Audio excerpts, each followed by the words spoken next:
मेरे सामने जो पीडीएफ का पहला पेज है, मैं उसकी पंक्तियां शब्दशः पढ़ रही हूँ। जी पढ़िए। इसमें लिखा है भारत की स्थिति, अक्षांश और देशांतर, मुख्य भूमि का फैलाव, कश्मीर से कन्याकुमारी तक। तो इसे ऐसे समझते हैं, यहाँ चित्र में दिखाया गया है एक भारत का नक्शा है और उसमें उत्तर दक्षिण पूर्व पश्चिम के तीर बने हुए हैं। हाँ, वो तीर बिल्कुल साफ दिख रहे हैं। देखिए, कश्मीर से कन्याकुमारी का मतलब है हमारे देश का एकदम ऊपरी सिरा और एकदम निचला पैर। ये हमारा उत्तर से दक्षिण तक का पूरा मुख्य फैलाव है। अच्छा, और अरुणाचल से गुजरात का मतलब है पूर्व से पश्चिम का फैलाव। बिल्कुल, ये हमारी मुख्य भूमि की सीमाएं हैं। लेकिन नोट्स में एक और दिलचस्प लाइन है, मैं पढ़ती हूँ। सबसे दक्षिणी बिंदु 6 डिग्री 45 मिनट उत्तरी अक्षांश। हाँ, ये एक बहुत ही महत्वपूर्ण और ध्यान देने वाला बिंदु है छात्रों के लिए। मतलब जो मुख्य भूमि का दक्षिणी सिरा है, क्या वो हमारा सबसे आखिरी बिंदु नहीं है? नहीं, यही तो सबसे आम गलतफहमी है। जब हम भारत की बात करते हैं तो अक्सर सिर्फ मुख्य जमीन का नक्शा दिमाग में आता है, लेकिन जो 6 डिग्री 45 मिनट उत्तरी अक्षांश है, जिसे इंदिरा पॉइंट भी कहा जाता है, वो समुद्र के बीचों बीच स्थित है। अच्छा, अंडमान और निकोबार द्वीप समूह में? बिल्कुल, वो बंगाल की खाड़ी के पानी में काफी गहराई तक स्थित है। इसका मतलब है कि हमारा देश केवल जमीन का टुकड़ा नहीं है, बल्कि समुद्र का एक बड़ा हिस्सा भी हमारी पहचान है। अरे वाह, ये तो बहुत स्पष्ट हो गया। अब इसी पीडीएफ में एक ध्यान दे बॉक्स बना है समुद्री सीमा के बारे में। हाँ, उस बॉक्स में क्या लिखा है? इसमें लिखा है कि मुख्य भूमि से समुद्र की ओर 12 नॉटिकल माइल्स यानी समुद्री मील तक हमारी सीमा फैली हुई है। और फिर मील के सूत्र दिए गए हैं। सूत्र क्या कहते हैं? मैं शब्दशः पढ़ती हूँ। मानक मील बराबर 1.6 किलोमीटर्स और समुद्री मील बराबर 1.8 किलोमीटर्स। तो मेरा सवाल यह है कि मतलब जमीन पर तो हम तारबंदी कर लेते हैं, लेकिन समुद्र में ये नॉटिकल माइल सामान्य मील से अलग कैसे हो गया? बहुत ही तार्किक सवाल है। यहाँ चित्र में दिखाया गया है। ये जो समुद्र तट का चित्र है, इसे ध्यान से देखिए। जी। जमीन पर जब हम दूरी नापते हैं तो हम एक सपाट सतह की कल्पना करते हैं, एक सीधे फीते से नापने जैसा। इसलिए मानक मील 1.6 किलोमीटर्स होता है। हाँ, ये तो हम रोजमर्रा की जिंदगी में देखते हैं। लेकिन समुद्र में जहां दूर दूर तक कोई निशान नहीं है, वहां पृथ्वी की गोलाई काम आती है। एक समुद्री मील या नॉटिकल माइल पृथ्वी की परिधि के 1 डिग्री के 60वें हिस्से के बराबर होता है। ओ, मतलब पृथ्वी गोल है, इसलिए वक्रीय गणित का इस्तेमाल होता है। एकदम सही, क्योंकि जहाजों को समुद्र में नेविगेट करने के लिए इसी गोलाई का ध्यान रखना पड़ता है। इसलिए समुद्री मील हमेशा थोड़ा लंबा होता है, लगभग 1.8 किलोमीटर। यानी जमीन पर सड़क नापने का तरीका अलग है और समुद्र के पानी में दूरी नापने का तरीका बिल्कुल अलग है। बिल्कुल, ये समुद्र में रास्ता खोजने का एक पूरा वैज्ञानिक तरीका है। ये तो सच में नजरिया बदलने वाली बात है। अब पीडीएफ के दूसरे सेक्शन की तरफ बढ़ते हैं। यहाँ दूरी का अंतर और जलवायु पर अक्षांश का प्रभाव बताया गया है। जी पढ़िए, उसमें क्या लिखा है? मैं शब्दशः पढ़ती हूँ। दूरी का अंतर उत्तर दक्षिण बराबर 3214 किलोमीटर, पूर्व पश्चिम बराबर 2933 किलोमीटर, और इसके नीचे लिखा है कि अक्षांशीय विस्तार लगभग 30 डिग्री है। तो यहाँ एक विरोधाभास है। हाँ, जब दोनों का विस्तार 30 डिग्री है तो फिर किलोमीटर में इतना बड़ा अंतर क्यों आ गया? एक तरफ 3214 और दूसरी तरफ सिर्फ 2933। देखिए, ये भूगोल का वो हिस्सा है जहाँ ज्योमेट्री का जादू काम करता है। वो कैसे? यहाँ चित्र में दिखाया गया है ग्लोब का चित्र है। अगर हम इस ग्लोब की कल्पना करें तो जो लेटी हुई अक्षांश रेखाएं होती हैं, जिन्हें लैटिट्यूड्स कहते हैं, वे बिल्कुल रेल की पटरियों की तरह समानांतर होती हैं। अच्छा, मतलब उनके बीच की दूरी हमेशा एक समान रहती है। बिल्कुल, भूमध्य रेखा से लेकर ध्रुवों तक। इसलिए उत्तर से दक्षिण की दूरी हमेशा डिग्री के अनुपात में सटीक बैठती है। लेकिन जो खड़ी रेखाएं हैं, देशांतर रेखाएं? हाँ, लॉन्गिट्यूड्स, उन्हें एक संतरे की फांकों की तरह सोचिए। वे भूमध्य रेखा के पास तो चौड़ी होती हैं, लेकिन जैसे जैसे वे पोल्स या ध्रुवों की ओर जाती हैं, वे आपस में सिकुड़ने लगती हैं और मिल जाती हैं। समझ गई। तो भारत भूमध्य रेखा से ऊपर है, इसलिए देशांतर रेखाएं आपस में करीब आने लगती हैं और किलोमीटर की दूरी कम हो जाती है। एकदम सटीक। अब नोट्स में आगे कर्क रेखा के बारे में पढ़ती हूँ। शब्दशः लिखा है कर्क रेखा, जलवायु पर प्रभाव, उपोष्ण कटिबंध और उष्ण कटिबंध। हाँ, ये बहुत ही महत्वपूर्ण बिंदु है। यहाँ चित्र में दिखाया गया है ये जो रंग बिरंगा भारत का नक्शा है, इसमें देखिए कैसे कर्क रेखा भारत के बीच से गुजरती है। हाँ, बिल्कुल बीचों बीच से। और ये रेखा देश को दो अलग अलग जलवायु हिस्सों में बांट देती है।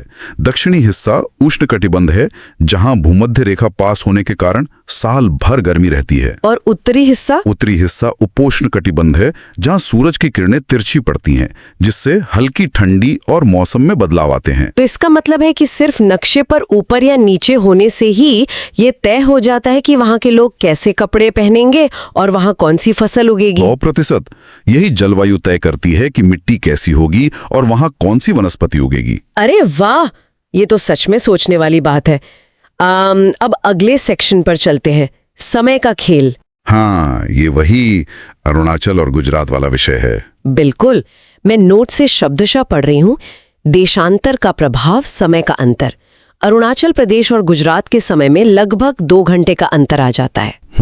तो ये 2 घंटे का अंतर कैसे आता है? देखिए, यहाँ चित्र में दिखाया गया है, एक तरफ अरुणाचल में सुबह 5 बजे का सूरज दिख रहा है और दूसरी तरफ गुजरात में रात का अंधेरा। जी, बिल्कुल साफ दिख रहा है। हमने भी बात की थी कि भारत का पूर्व पश्चिम विस्तार 30 डिग्री का है। हाँ, 30 डिग्री। और पृथ्वी को अपनी धुरी पर 360 डिग्री घूमने में 24 घंटे लगते हैं। मतलब हर 15 डिग्री घूमने में 1 घंटा। बिल्कुल।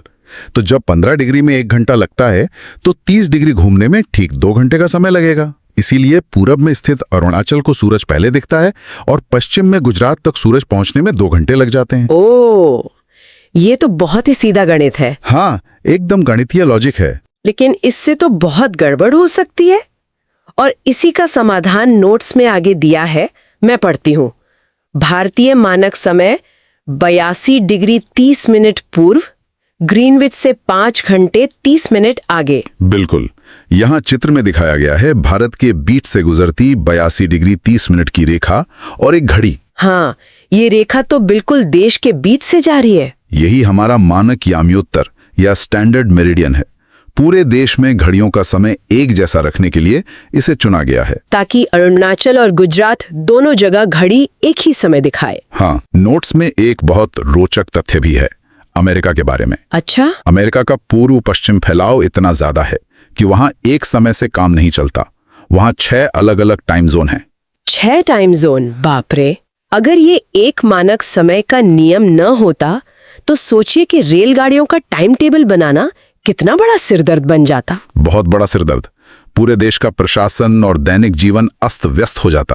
पढ़िए, शब्दशः लिखा है 32.8 लाख वर्ग किलोमीटर, विश्व का 2.4%, 7वां सबसे बड़ा देश। तो सुनने वालों के लिए इसे आसान बनाते हैं।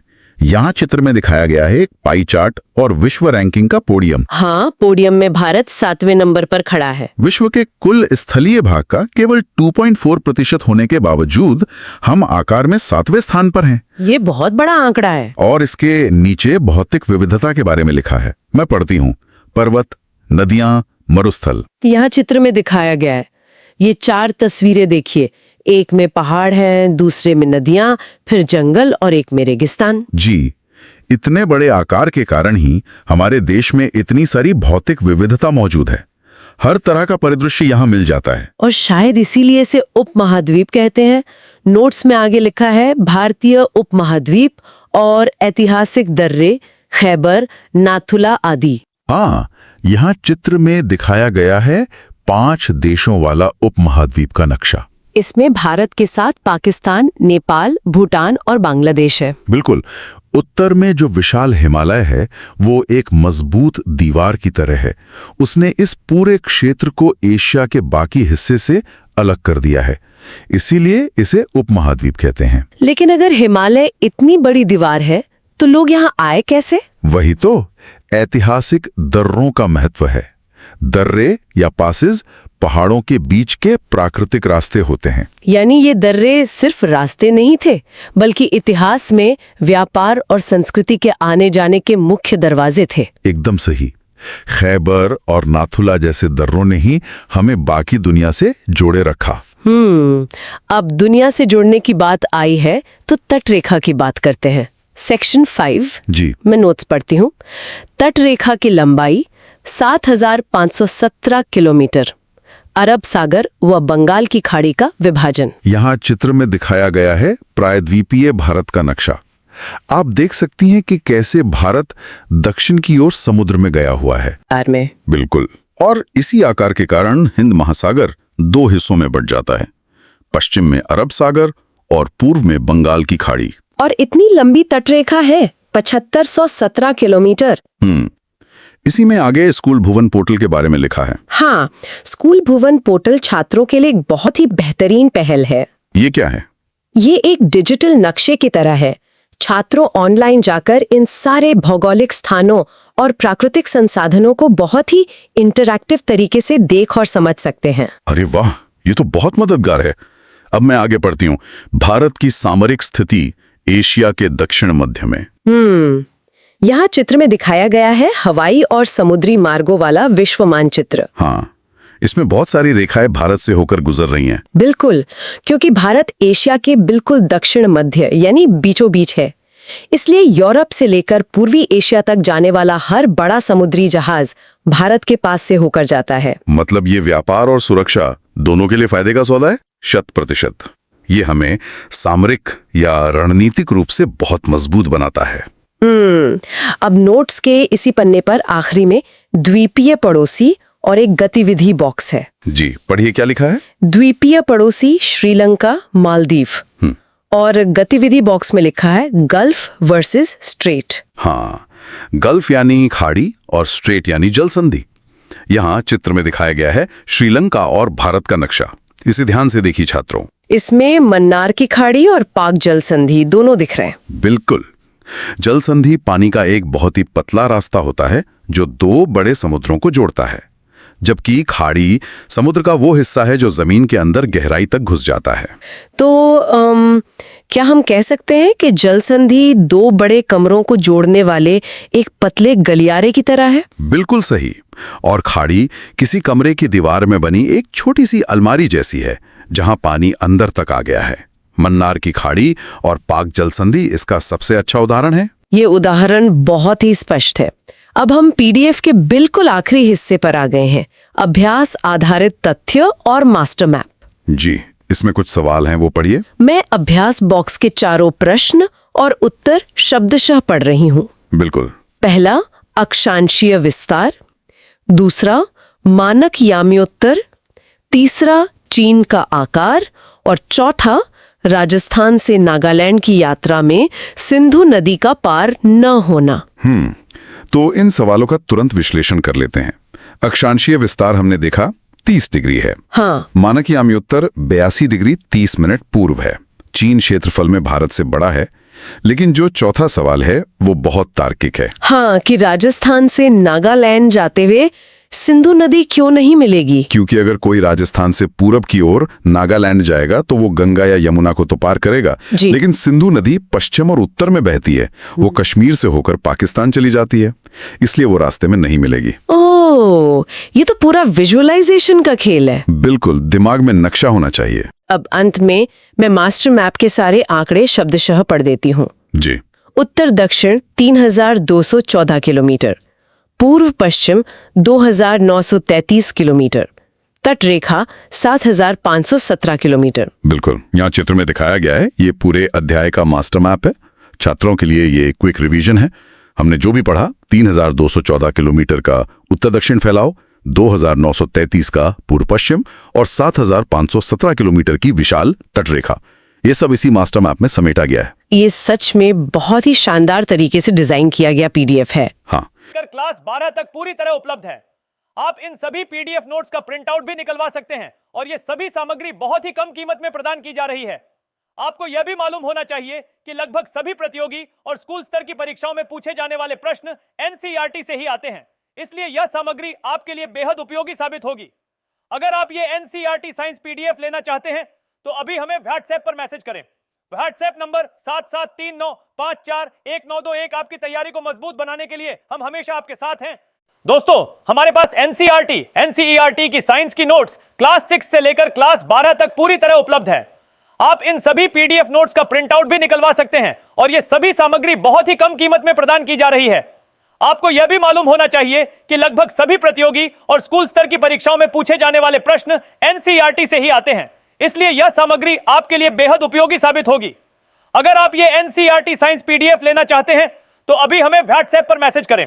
WhatsApp number 7739541921। आपकी तैयारी को मजबूत बनाने के लिए हम हमेशा आपके साथ हैं।